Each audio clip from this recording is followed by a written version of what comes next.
we It, go. it didn't show on my. There we go. Okay. Now we are. So, geez, Louise. Oh, the technology. Anyway, so this Holy Dying series has to do with preparing for the next step, and so this week one thing is all about the funeral or burial service, and we're going to walk through that um, in a few minutes, and then the next two sessions are about how do we dispose what's the next step for our physical remains. And Becky Holm from Seven Stones um, will talk about that, whether it's above ground, below ground, in a casket, cremains, natural burial, water cremation, all of those kinds of things. That's what she will talk about. And that recording worked just fine. And so that I think went up today. So that'll be available. These will all be in a packet as well. So today we're going to talk about the funeral burial service. And then there's the week two on the disposition of physical remains. And then next Sunday, at least for you all, is Stephen Wilson, a priest and a lawyer who did a really wonderful discussion for retired clergy several years ago on kind of the legal financial issues, probate, what's that look like, power of attorney, all of those kinds of things that are the paperwork stuff. He'll be talking about that next Sunday, and of course that will be recorded as well. So, but tonight or today, we're going to be talking about the funeral or the burial service specifically. And by the way, if you have any questions, just interrupt me, and that's fine. It's great. I remember most of the questions that came up from the original discussion. I'll try and hit those, but if you have others, that's great. Please, please, please ask them. So, here we're going to talk really about the burial of the dead and what preparing the funeral or a burial service. And that's tonight. I don't know if you have all gotten what am I going to say? The packet that I've sent out. If you have not, I'm going to try and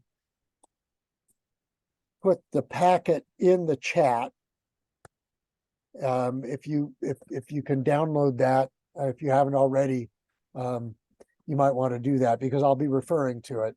But it's basically what I did with the burial service right to when I would do weddings. I would have a lot of couples say, "This looks like it's going to take forever," and I would always say, "Take a look at how much black print is as opposed to the white page, and you'll see that it really doesn't take very long." Weddings, unless Aunt Martha wants to sing Ave Maria, weddings take 17 minutes, and funerals usually take about 30. It just depends on how you want to expand on the black stuff that's on the white page. So if you have that there, that would be really good. So why are we talking about this? And this is really your last gift to those who are left behind. This evening, we were at dinner, and my son said, "Oh, well, how was your day, Dad?" And I went through all this stuff, and I said, "And then I get to have this teach a class tonight." And he said, "Well, what are you teaching about?" And I said, "Well, this is it." And boy, it launched a whole discussion at the dinner table about what happens or what will happen or might happen when his mom and or I die. And here's this 20-year-old, and I've got a 26-year-old daughter who will have to make decisions. about what happens for funerals. They don't have a clue. That's not anything negative about them, but they're going to have a whole bunch of other stuff to think about. And so this is our gift to them. And that's at the bottom of this slide. Bishop Epting said, this is your last, in many of your cases, your only sermon. This is, what do you want to tell them about, or the people who come to your funeral, your memorial, your celebration of life? What do you want to tell them about your faith, about who you've been as a human being, as a Christian? The lessons that you choose, the hymns that you choose are really reflective of who you are. And then they don't have to deal with it. I have sat with so many family members who have said, well, I don't know what so-and-so's favorite hymns were. I don't know what script, I don't even know anything about the Bible. You expect me to know something about their favorite Bible verses?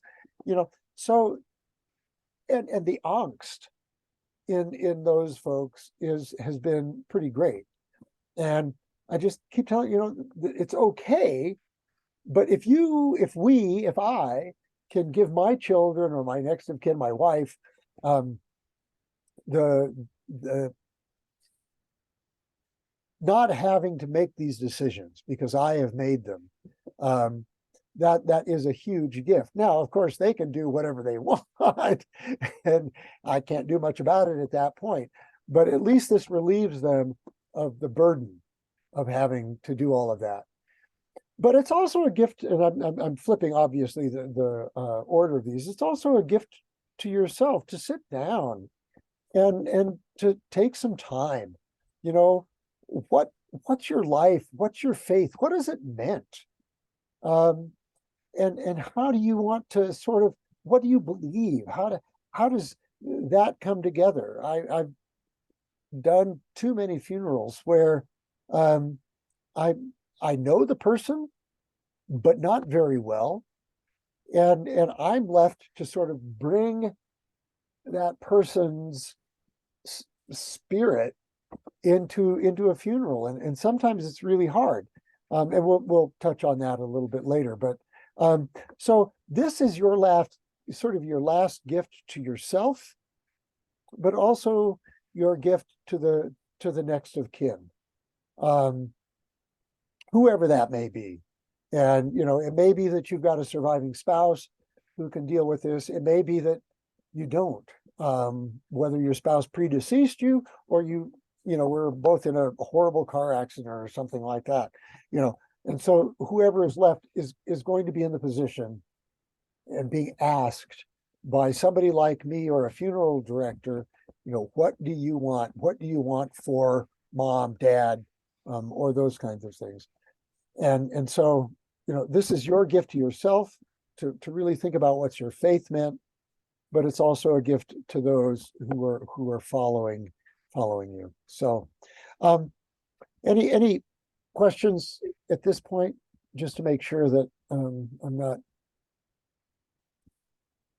okay. Nope. So if any of you have been to a funeral or a memorial service, oops, go back. There we go.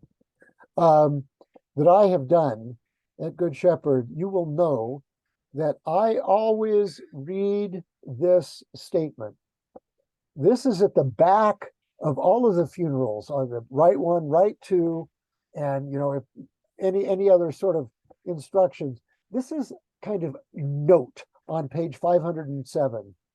And I always read this as a reminder to the Episcopalians who are there, but also to let others know how we think about what is going on at a funeral or a memorial or whatever you want to call it. I'll just use funeral all the way through this. Is that we are really focused on the resurrection. That the liturgy for the dead is an Easter liturgy. It finds all of its meaning in the resurrection. And in the next paragraph, the liturgy is characterized by joy. it's not it's not meant to be a downer. People are going to be sorrowful. They're going to be grieving, but this is not. We believe as Christians that we will be raised. That this is our hope and our assurance, and so laughter is okay. Tears are okay. Questioning is okay. But all of this is part of what we believe as Episcopalians about the burial service, about the funeral. It's not just dark. It's not just dark. And so, as you think about what you might want to be said, read, sung at your funeral burial service, it's not whatever you want is great, and I would say probably the two most, and we'll talk about music in a minute, the two most frequently used hymns are Amazing Grace and Joyful, Joyful. And those are both incredibly hopeful, positive pieces of music. And so they are not, oh golly, this is so depressing. They're not that kind of hymn. And so just keep that in mind as we move forward. This statement again, I read this every time, and I always get Episcopalians after the service who come up, where did you get that? And I say, well, page 507 in the prayer book. This is what we believe, but they don't hear it. And so that's why I continue to say it. And then, of course, also, according to the prayer book, we need to know, the church needs to know, or I need to know, or whoever the officiating clergy person needs to know, as soon as possible, that somebody has died. And every clergy person I know will tell stories. Well, I didn't know so and so died. Nobody told me. Or I didn't know so and so was in the hospital. Nobody told me. Tell us immediately so that we can be as supportive as we can, so we can put all of the mechanisms into work as quickly as we can to make sure that your family is not hanging out somewhere, is hanging out on a limb. And then the other thing there, the other bullet point is baptized Christians are properly buried from the church. And that, I would say, is very, I don't want to say very Episcopalian, but both of my parents, who were relatively faithful members of a church, not the Episcopal church, both were buried out of their service was held in a funeral home, not in a church. And here is one of those things that we as Episcopalians really want to say, this is Christian burial. This is the church. This is resurrection. This is what we do. This is where we invite the congregation to be part. They were part of your life. They were part perhaps of your decline. They may have visited you. And this is how we all do that send-off. So for Episcopalians, the chapel at Horn and McConney is a nice place for people who don't have a church home. But I would say y'all have a church home, and it's great to be buried out of that space. And I know that folks are in hospice in facilities. That was where I went to visit. But a lot of folks want to be in hospice at home, that there's that comfort to know the surroundings, and both the physical surroundings and the people who are there. So this is what we, as at least according to the Book of Common Prayer, says, when there is a funeral, it should happen at the church. Now, if somebody doesn't have a faith background, I've done many funerals, mostly at the University of Denver, where people did not have a church home, and that's fine. I can do those kinds of ceremonies. but I've never done a funeral at Good Shepherd. I've never had a death at Good Shepherd where the funeral has not been held at the church. And we try and do it when it works for most folks. So, any questions yet? Nope. Okay. So if you haven't already downloaded this packet, I just wanted to put this in here. And I've already put out the link to download that, but I just wanted to say this is what we're going to be walking through over the next little while, half hour or so. So the service opens, and some of this you're not going to see. Well, let's see. In the packet, we're on page 3, or if you're in the prayer book, you'll and following along in the prayer book. I don't have that page number right offhand, but I can find it. Let's make sure. Are any of you working from the prayer book? Well, I don't know who's going to be watching this later. So, in the prayer book, we are on page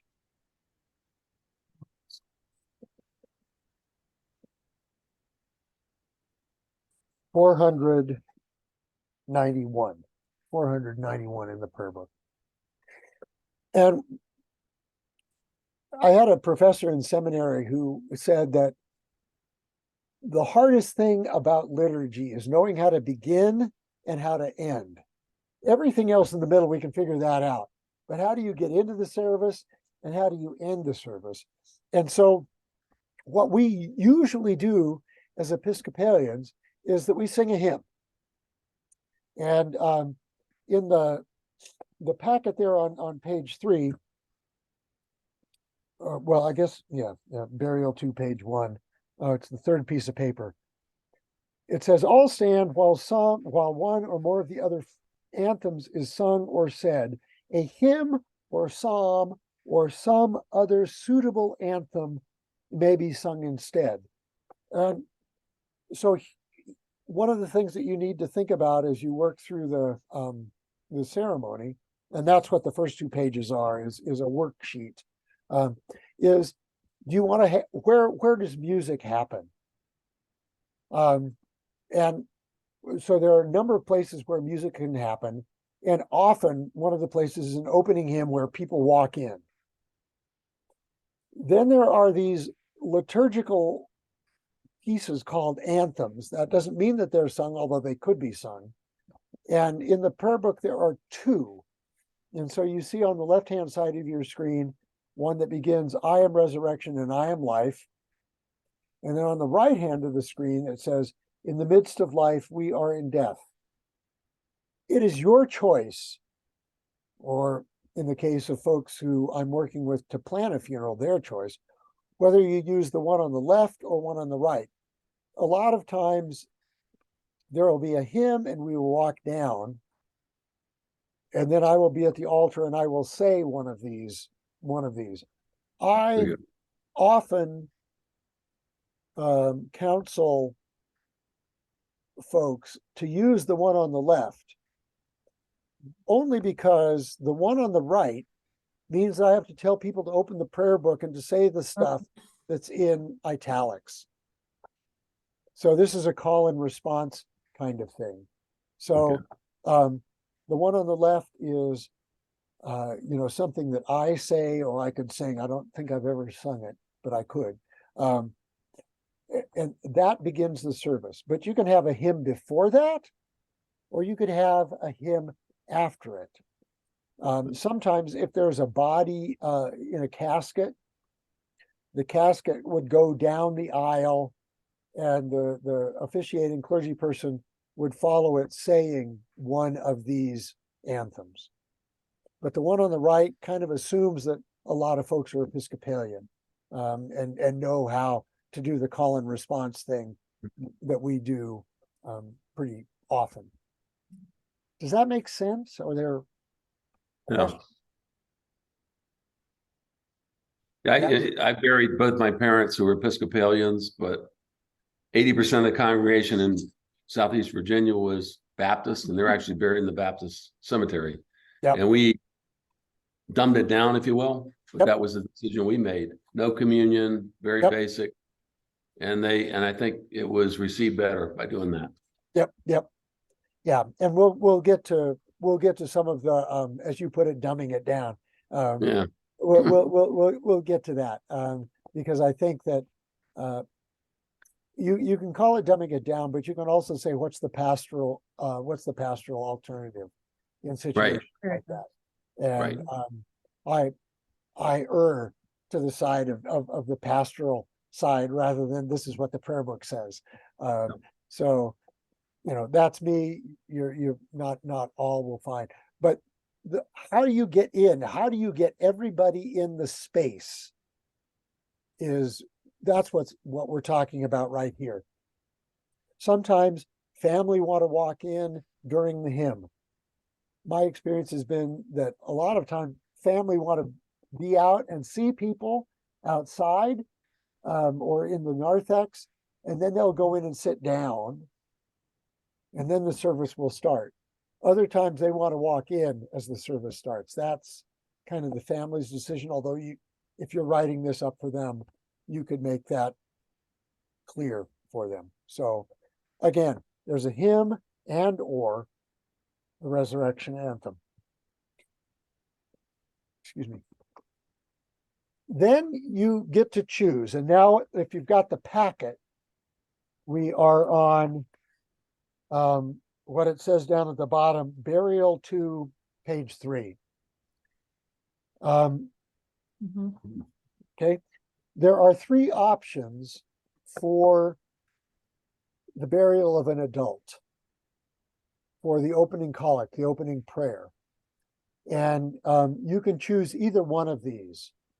And when I do funerals, I hear the families, they will choose. There's not a favorite. Let me just put it that way. So whichever of those fits you can choose that. And on the worksheet, the front page of the packet, you can just say where it says, opening collect number 3, and then I know which, or whoever it is knows which one you want. And again, this is telling your story. This is telling your story. And your Bishop Epting, when I was talking with him about all of this stuff, he said, yeah, I've got all mine down. I figure that this is my last sermon, and so you get to tell your story. Which of these speaks to you? There is, at the top of the next page, a prayer for the burial of a child, but most of us don't pre-plan for the burial of a child, but it's there, right? And I have used that because I have buried children. But below that is another collect that I always add, and I tell folks that I do this unless you tell me not to, that really speaks. It's a prayer that speaks to those who are there who are grieving, and it includes them at the very beginning. I don't have a slide for it. It just is on the next page, on page 4, and it's the one that the celebrant may add the following prayer. I always do, unless I am told not to. But that's your choice.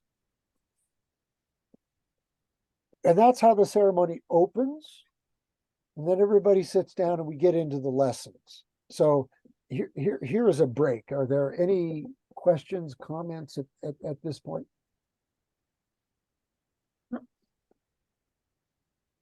All good. Yeah. Okay, good.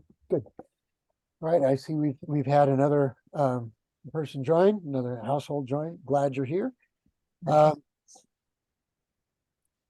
Then we move into the scripture. And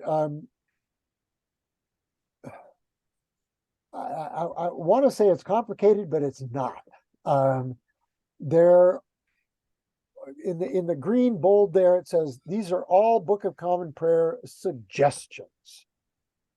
And the only thing that really drives all of this, and it goes back to what you were saying, Kurt, is whether or not there's a Eucharist.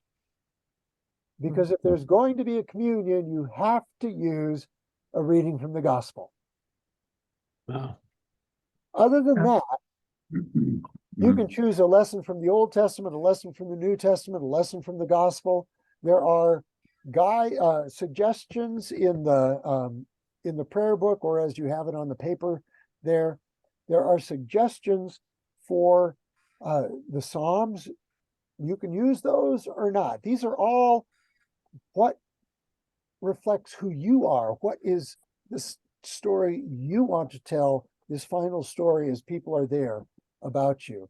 And so, like I say, you can choose an Old Testament and a gospel. You can use an Old Testament and a New Testament. You can use a New Testament and a gospel. You can only use one. You can use Psalms. But here's another place that you can use music. You can use hymns in place of some of those Psalms. So there are a lot of options for what you choose to be read and or sung during the lessons. And it's not necessary to have all of them. And even if you have a gospel reading and it's not a Eucharist, a lay person or somebody else, it could be a deacon, or the priest, but it could be a lay person to read the gospel. It's only if it's a Eucharist that you have to have a clergy person read Okay. the gospel.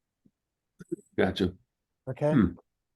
And I've done a number of funerals where the deceased in advance knew, and they said, I want all of these people to be able to read. And they said, but that's more people than we have options unless it's the gospel. I said, well, you're not doing a Eucharist, so they can read that. Yeah. Yeah. And so that's okay. All right. Because it's not a Eucharistic service. All right.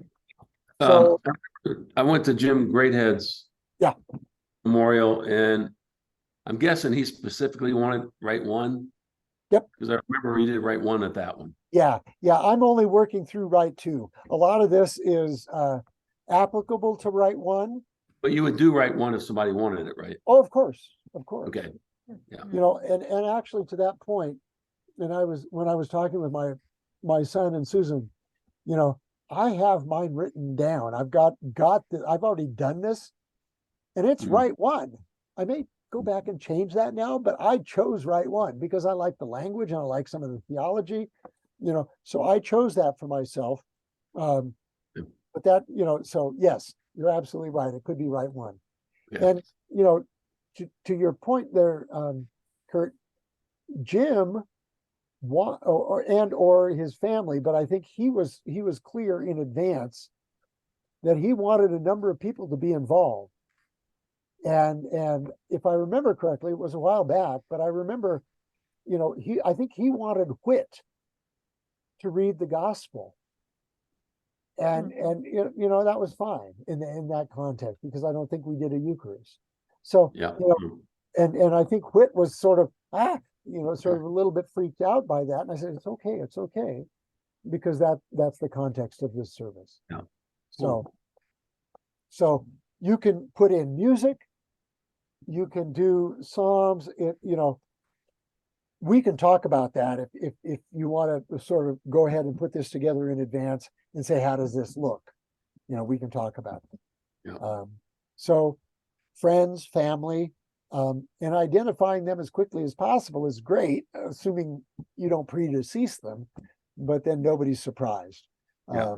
And nobody has to make, well, you know, Dad's best friend was, you know, Jonah, but Jonah's, you know, suffering from, you know, so I don't know who Dad would want, you know. So if you know, the more that you can decide in advance, the better. So Yeah. great question. Any other questions before we move to the next chunk?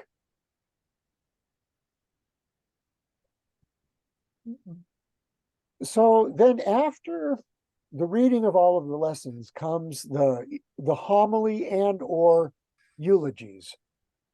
And so the question that you, if you're pre-planning, so I'm just going to continue to operate on that assumption, that you need to make is who's going to speak. You know, do you have friends and or family that would want to say something at this service? And this is the thing I don't want to say I struggle with, but I certainly address every time I'm doing a funeral. I've only done 2 where people have actually filled some of this stuff out, but they didn't identify people. And so it was up to the next of kin saying, well, so-and-so could say something, or so-and-so could say something. Now, if you can identify them in advance, at least say, well, choose from these 5. Some people may not be willing. Some people say, no, I don't think I'll be able to handle that. But if you can identify them, and what I always say is 3 to 4 people maximum, and tell them it's you got 2.5 minutes. Because folks can, it always makes me nervous when somebody comes up to speak and they don't pull out a pre-written script, and they put their hand in their pocket and say, well, you know, George, he was a great guy, and you never know when it's going to end. And so 3 to 4 minutes, and then, you know, we reserve other comments for the reception. Yeah. And that's great. You know, people can tell stories, and it relieves them of not having to wonder, should I stand up or should I not stand up? You know, so we just know that there are going to be people. And when I know that the last of the 3 or 4 people that you've specified has spoken, then I stand up and I either give my remarks if that's what you would like, or I say, now we're going to move on. So I'm the one that gets to cut it off. I like sort of, I tell people I bat cleanup. I don't want to be the first person to speak, because I could say something that somebody behind me who knows the person better is going to contradict. Oh, you thought he was a center in football. He was a quarterback. You know, I don't want to make that mistake at that point. So I always bat cleanup. And a lot of times, what that means is that I also get to bring into the conversation some theology that a lot of times doesn't arise in the rest of us. I get to be the priest, not just one other person who's speaking. Yeah. But I've done some funerals where family members or friends have done a great job of being theological and theologically astute. And that's been fabulous, but I can never count on that. Yeah. And you know, whether it's me or any other person, we can't count on that. So that's why I say I like to bat cleanup. Okay. Well, the worst one I ever saw was a Catholic service, the guy I worked with a few years ago, and the priest insisted they did the whole mass, and then they let the Dave's daughter get up and speak at the end, and we were just emotionally drained, and then she spoke. It was just totally out of order. So I think the way you got it seems the most logical to me. Yeah, that's me. You know, whoever else is there or wherever else this happens, they say no, they want to do something else. Yeah. Again, this is, I feel that who you or who the family identifies are going to know you better than I will. I wasn't there when you were in high school. I wasn't there at your first job. I wasn't there when your parents died. I wasn't there for those kinds of things. And I don't know how you responded, how you reacted, what came out, you know. So when I officiate at one of these services, I want it to move smoothly to tell the story about who you were, and to do that in a way that speaks to your friends and your family authentically. Yeah. And not remotely. And so if there are other people who can stand up and tell your story, I want them there. And then I can come in from my knowledge of who you were as an individual and say, these are all great. This is my experience. This was their hope. This was their faith. This was all of that kind of stuff. And that's my role as the officiating clergy person. So, any other comments or questions? Okay. So, following the lessons and the eulogy, what happens next, and here you see this on the right-hand side, there will be the Apostles' Creed, and while the rubrics say it may be said, I really like to have it said because it ties you to your baptismal vows, and because that's the creed that we say at baptism. And so I encourage that to happen. If you say no, we're not going to do it, then I wouldn't, but that's what I would encourage. And then this is where, like the question of the reading of the gospel, this is where there is a little bit of not a little bit. If you've got a Eucharist, things go one direction. If you don't have a Eucharist, things go another direction. So you see the second bullet point. If there will not be a Eucharist, then we have the Lord's Prayer and the prayers of the people. If there is a Eucharist, then the prayers of the people, and then we move on into the Eucharist. But as you see down there at the fourth bullet point, the prayers of the people conclude with a collect, and that's a choice that you can make. It's on page 8 of the handout, burial to page 8. There are two options there. And the other thing I would say is, here's another place to involve family members or friends. So, who reads the prayers doesn't have to be me or the officiating clergy. I always tell folks, I will do anything you ask. I would like it if you could involve other people. But if you can't, I will fill in. But this offers family or friends another way to be involved. And that's up to you to sort of identify for the prayers of the people. And then there on page 8 are two options for the concluding collect at the prayers of the people. Okay, and you just choose which one you want. And there is a spot on the there is a spot that says on the worksheet, prayers of the people, readers, and that's where you would sort of identify which one of the collects that you would want to conclude. I'll make that clear. Well, I'll need to revise this form a little bit, make that clear at that point. Mhm. And then, of course, we move to if there is a Eucharist or not. Mhm. And if there is a Eucharist, you've got some decisions to make. And if not, we go straight to the commendation. So if you choose to have a Eucharist, which is fine, here are some of the decisions that you need to make. Here's another place for music. It could be a hymn, or while the table is being set, while the wine's being poured into the chalice and everything's being brought from the credence table and set down. Offertory doesn't mean you're taking up a collection. Okay, just to be clear. This is where we offer the gifts. And so as the table is being set, this is a place where there could be a hymn, a solo, or just instrumental music. Mhm.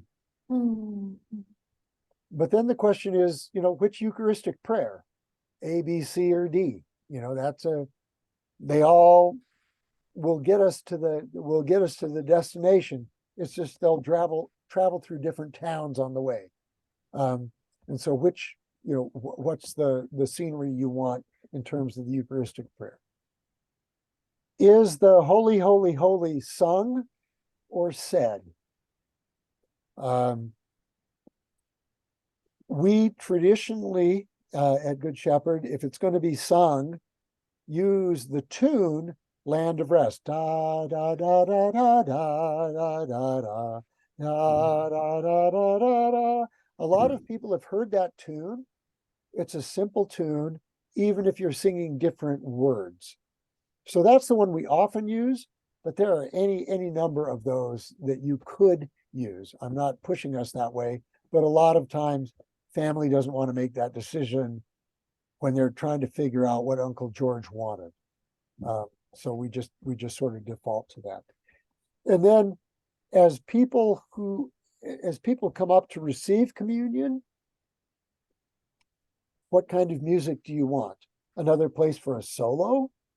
It could be just instrumental. It could be sung. I think most of us know that during communion, even when folks are at Good Shepherd and they're all sort of there for church on Sunday morning, singing during communion is challenging because they're walking up the aisle and they don't have books in their hands. So, it may be best to have a instrumental piece there, just to have the organist play or, whoever you've got doing the music. All that makes sense? Okay, good. At the end of the Eucharist, we go to what's known as the commendation. And in the old days, you'll see the picture there on the right. In the old days, when there was generally a casket, the clergy come out to the casket, and in this particular picture, I couldn't find a better one. The celebrant is walking around and using incense around the casket. I have seen that happen, and it's a lovely ceremony. I think at Good Shepherd, in the 5 years that I've been there and the 24 funerals that I've done, we've had a casket once or twice. Wow. Most often it's cremains, and they are on a little table up as you're looking at the altar to the left of the altar. Now, it's not to say we couldn't use incense, but it's not that dramatic. But I will physically move from behind the altar to where the remains are, or if there are no remains, often there's a photo on that table to the left of the altar as you're looking at the altar. I will move there to be with that individual as they are commended into the hands of God. That's what we are doing at this point, that ceremonial handing over of the individual into God's hands. And so it takes place at the body or at the urn. The liturgy says that there is an anthem. Again, that's a technical term. It has nothing to do with a choir singing, although it could. As usually said, and that's on page 9 of the handout there. And I direct people to turn to the page in the prayer book, and we read this anthem.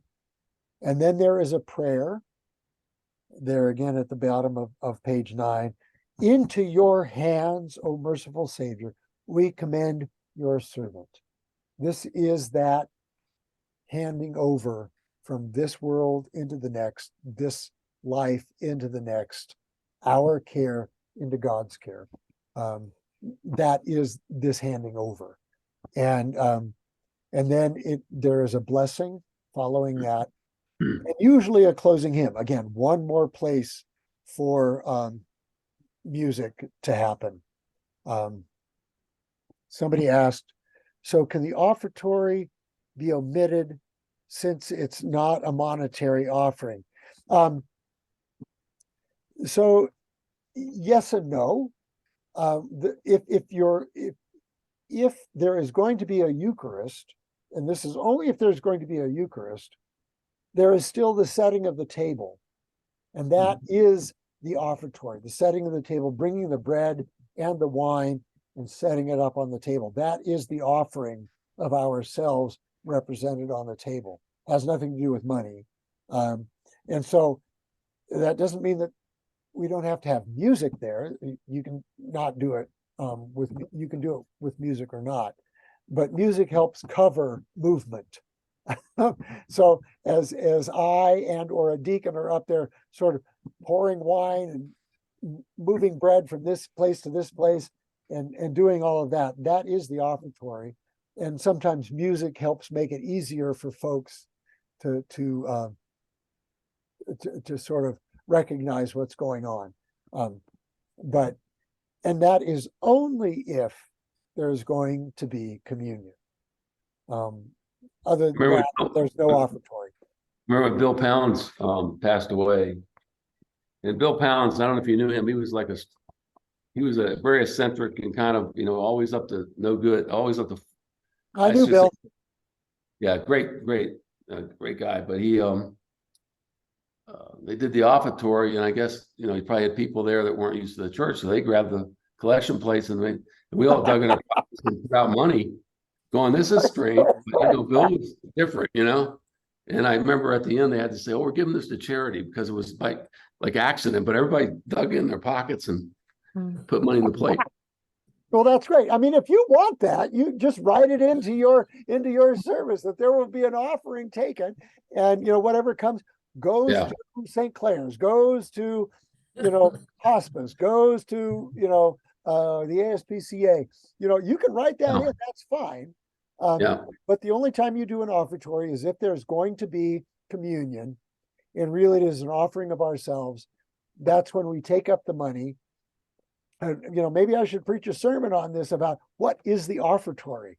It's not about the money. It's about who we are and how do we represent that. And often we represent, who we are by those things that represent value, which is money. But it's not just that. And so, I'm going to think about that. I'll blame it on you, Kurt. So yeah, blame me. I'll blame it on Bill Pounds. Bill, because I thought with Bill, who knows? Maybe he's collecting for Whatever. the Duck Association or something. Who St. knows? Francis. Yeah, that's right. But, So anyway, hey, this is Candace. This is Candace. Hi. So that was actually my question. I figured it was, because I have been at a few funerals at the church, and people are like reaching for their wallets and purses at that point, and they're thinking, oh, they're going to take up an offering, and then it doesn't happen. Yeah. And I've actually seen ushers or people assisting with the service go get the offering plates. So I think it would be a very educational moment for everybody to know what offertory is, because we say offertory and then we say offering. Yep. So I think it would be a good point to talk about in a sermon. Well, thank you for that. Now I have a sermon written for. There you go. It's not in the can, but I'll write one. But I think to your point, Candace, that I think, for folks who are not Episcopalian, who come to the Episcopal Church at this time, hear what it is that we do and what we say and what that means is a powerful thing. So I really, really appreciate you bringing that up. And I'll keep that in mind the next time I have to do a funeral that will include the Eucharist. I will say that of the 24 or so that I've done since I've been at Good Shepherd, fewer than a quarter have wanted to do Eucharist. and that's I don't want to just say it's a pastoral decision, but it is. It's a decision that you would be making if you're pre-writing this, to know who's going to come. Are most of these people Episcopalian? Are most of these people Christian? Are most of these people not Christian? Are they going to be made to feel uncomfortable? Are they going to be made to feel comfortable? What is the Eucharist saying in this context? And that's a decision that you would make. I'm happy to be a part of that, but that's a decision that you would make with your idea about who's going to come. Often at the beginning of a funeral, I'm at the back and I'm looking at sort of a key family member, and I'm asking, is everybody here that you expected to be here? You know, you're going to get some folks that you didn't expect. But if you're hoping that a particular family member or particular friend hasn't arrived yet, then Connie and I, we have this mind meld, say, keep playing, Connie, because John isn't here yet, and so, who's coming? Who do you expect to come? And you may not know this because you may be writing this now and you don't die for 40 years, so who knows? But, this is what you're sort of projecting. And how do you say that? But, in your, to the question that you sort of raised there, Candace, is, who do you think is going to be there? Is this primarily your church home? And you're expecting that the folks who are going to be there are your church family? Or is this your non-Christian birth family? Are they Catholic and they're not going to go up for communion anyway? Are they Mormon and they're not going to go up for communion? You know that better than anybody else. And I've done some funerals where the next of kin said, yes, I want communion, and only 3 people have come up out of 40. So and what are those 37? What are the 37 thinking? So this is just an issue that you get to think about. Okay, great. Yes. Okay, thank you. Yep. Then after the service is in the prayer book write-up is what's the committal, and this is the ceremony at the place of burial. And at Good Shepherd, I have only done one of these. A lot of times the cremains are going to go someplace else. They're going to be scattered. They don't want anything at a place of burial. Sometimes that'll happen at Fort Logan, and they'll use the folks at Fort Logan. The only time I was invited to be at a burial spot was with Ron Jewell. And there were military honors at that. That's the only time I have gone to a cemetery from Good Shepherd. And this is where, you do I say the classic language of ashes to ashes, dust to dust. This is where earth is thrown on the coffin. I've done this for my parents, but I haven't done it, for folks at Good Shepherd. But earth is thrown on the coffin, or it might be sprinkled on the urn. I may have done that once at Good Shepherd. If you're Jewish, I don't know if any of you have ever gone to a Jewish funeral.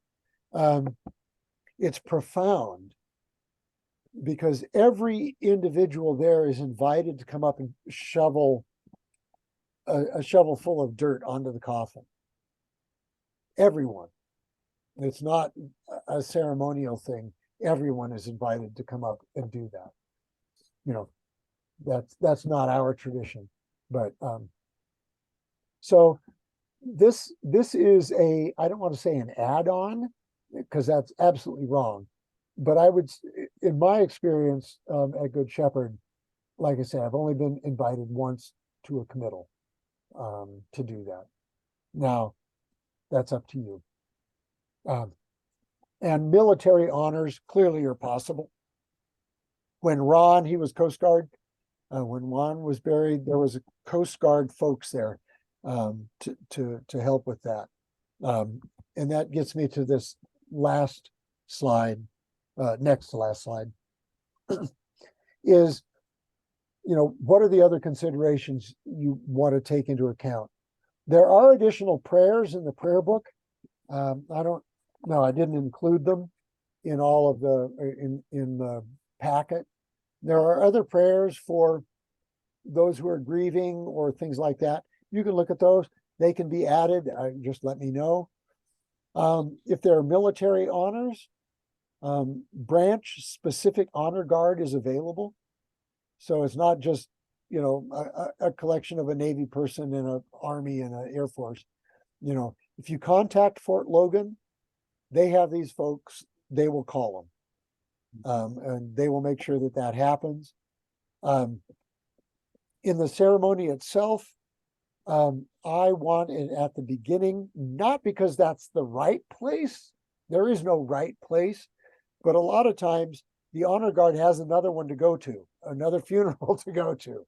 And so I don't want them to have to sit around at Good Shepherd when they've got another place to go to. And so usually what happens is right at the beginning, they will come down, they will play taps, they will do the ceremony, present the flag to the next of kin, and then they're on their way. But that's, and or at the graveside, as with Ron Jewell. Flowers. Do you write down, and this is on the worksheet, do you write down where you want a donation in lieu of flowers? People want to give something when you pass. And a lot in the old days, it was just flowers, and you got all these flowers that are there for 30 minutes, and then what happens to them? Is there a lasting remembrance that you might make, whether it's to Dumb Friends League or American Cancer Society? So if you want flowers, the Altar Guild is great. They figure out where to put them. But if you want something instead of flowers, let us know, and we can make that clear in the announcement that goes out. We do set up tables for memorabilia, photos, your basketball jersey, all of those kinds of things that as your family is clearing stuff out, they will find, and we'll put up tables for those things to be out. And people love looking at that stuff. So we know that. And then, where's the reception? Is it going to be in the church? Is it going to be someplace else? At the church, the Marthas are wonderful. They will help you set up and tear down, but they do not cook. So if you want a reception at the church, it's up to you to figure out where that food is coming from, whether it's from a professional caterer or it's coming from Costco or King Soopers. As long as the food is delivered, then even if the food is delivered and there isn't a caterer there, the Marthas can help with that. But at least a Good Shepherd, if you want to have a reception, we're obviously happy to help with that. So I've got a couple more slides, but any questions at this point? One thing you didn't mention was like rolling photos, which seemed to be a big deal. And I would assume with their wonderful new video system, we could do a nice job of that. Yes. Thank you for raising that. Exactly. Yeah. If you come in with a jump drive, or your family comes in with a jump drive, we can plug that in. The smart people can plug that in. I'm looking at Rod. Can plug that in and make it play. If it's a slideshow, a literal slideshow according to how PowerPoint or whatever says, so you hit play and it runs through the slides, that can be fine. If there's music associated, you all have to assemble that, or your family has to assemble that, so that you come in and you give us just the slideshow so that we hit play. But yes, we can do that. It can also happen, or the same thing or a different one can happen in the reception hall, in the parish hall, as long as there's a computer to run it. Yeah. Which usually means that it's mine, which is fine. I often leave before the slideshow is over, so we just need to make sure that somebody gets it back into my office, but that has never been a problem. But yeah, we're doing that. Music, similarly. But where are we on streaming services, Father Gary? Wait till this coming Wednesday and you'll hear. All right, good. Doesn't need to be a part of this discussion, but it's a good question, and I'll On answer. streaming a funeral though. That's what I'm saying. Yeah. That's what I'm talking about. If you Oh, can stream Okay, funeral. well, yeah, oh, that's a Streaming the great funeral. question. Yes, Yeah. yes. Whose funeral? Gosh, we just did a funeral a few months ago. We had all the technology in, but we didn't have the folks to work it. So we Mhm. got Steve Curley in, who was one of the people who installed this stuff, Right. and he was able to get it up and out. I think Okay. we will be ready to get it up and out within the next couple of weeks. All So, right. that's we're not far from that. But thank you for asking that question. I'm not dying in the next couple of weeks, I don't think, Okay. but Good. I got a lot of relatives that have never been to more than 1 or 2 states Mhm. Yeah. that would probably want to dial in, but they would never come to Denver. And thank you. It was Reed Osborne, Oh. Yeah. because a lot of his family was in Canada. Mhm. And so we were able to get that ready. So we are just about right there. I mean, we can do it right now because Steve did it. Yeah. And now we're at the point in-house where we've got the expertise and skill to rent it out Good. ourselves. That's great. So, yeah. And I think that that's one of those great things. I don't want to say it's a byproduct that is what we can do now that we've made that investment, is that we can provide that. Yeah. So any other questions before we sort of close out here? Great. So when Stephen Wilson comes to talk about the legal stuff, he'll talk about the legal stuff. But I want to point out a couple of other planners, and maybe he'll reference some of these too. Sandy Boyd brought up "I'm Dead Now What?" It's a great title, right? Important information about my belongings, business affairs, and wishes. Marcia Stackhouse, some of you may remember, deacon at Good Shepherd, had "When I'm Gone," practical notes for those you leave behind. I will put these as in the bottom of the YouTube thing, so you don't have to write it down. But this is both of the. I don't know "I'm Dead Now What?" I do have "When I'm Gone." I actually bought that for myself. But these have things like, what's your YouTube what's your Facebook password? Yeah. Where are all the bank accounts? What are the insurance, account numbers? All of that, it walks you through all of those nitty gritty little things.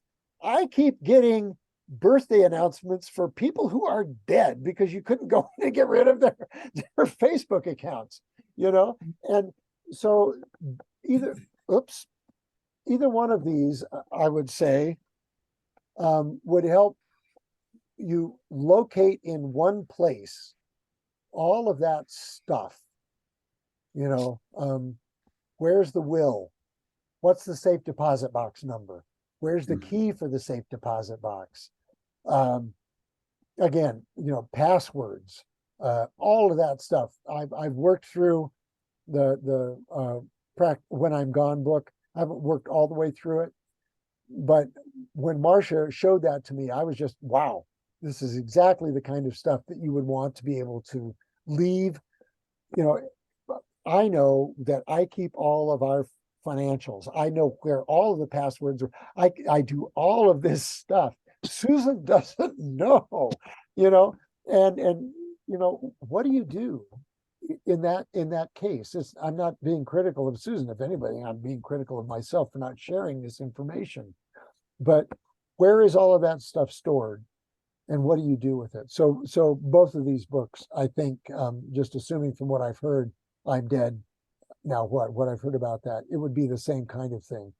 So you might want to look on Amazon and their reviews and decide, which one you want to invest in. But I think either one of those is pretty good investment. So anything else? You've asked great questions. You've hung around for a long time. If we were here on a Sunday morning, we would have been done 10 minutes ago because I got to go in and do the service. So, so this has been great. But are there any other questions that you have? Nope. What if this is Candace? Yeah. How do you handle a situation where you have another minister who wants to participate in the service? Would be there and say this is a guest minister. What I tell people, both in terms of weddings, I see weddings and funerals is very similar in that there are a lot of other folks who are involved. There are a lot of dynamics. Uncle Fred is a Baptist pastor, and he wants to do the blessing at the wedding. Mm-hmm. What I do, at least what I do, but I think that what the prayer book provides, this is the language that I use, it provides a container into which we pour all of our stuff. And then out of that comes the liturgy or the ceremony that is right for the people who are there. So if I'm not going to speculate about what's behind the question that you're asking, Candace, but if you've got another tradition, another person, all of those, you write that into the directives that you can leave at the church, or someplace else, so that when the time comes and I need to call Pastor John from, or whatever, and say, okay, so and so has died. They've asked you to be a part of, you can tell me what they want to do. And as far as I'm concerned, as long as it's canonically accepted, I'm fine with that. You can't ask a Baptist pastor to come in and celebrate Eucharist. That's where I would draw the line, but to preach or to read a lesson or to say a prayer or to do a remembrance, that's all fine. My attitude towards all this, I'll do anything you ask me to do, but this isn't the show about me. And I think many of you have heard me say, we were not made for the prayer book was made for us. And so as much as I will use as much latitude as I can to allow your voice to be heard, not mine. So does that answer your question? Yeah, it does. It does answer your question because we have friends all over, and some of them are in the ministry, right? And that could possibly be something that one or both of us might want. Sure. Just wanted to make sure that you're okay with it. I totally agree with being within the canons. Yeah, so I'm fine with it. So that you may live for a long. You may live long after I'm gone. I can't speak for my predecessor, or my successor. But if you're clear in the directives that this is what you want, then that makes it easier for them, for whoever is officiating, to respond. Okay. All right. That was just one question. We've had situations where it's been very awkward. Yep. And so I just wanted to make sure this is way off. Don't know who's dying first or anything like that. But No, we've been through this before in I different. understand. And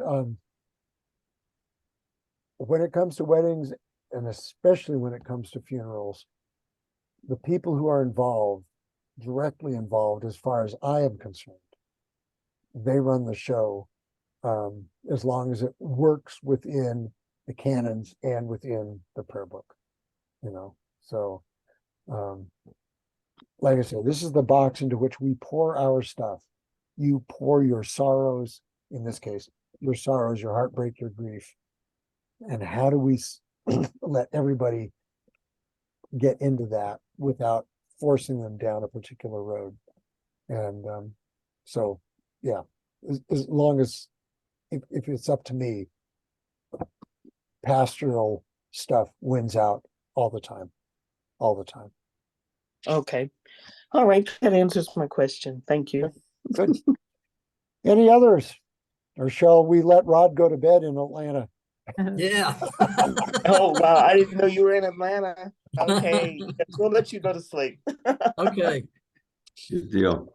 good deal. Thanks. All right. Thank you so you much. all. Very, very good. Thank you. We'll Bye-bye. see you Thank you for soon. this. Take care. All right. Good Bye-bye. night.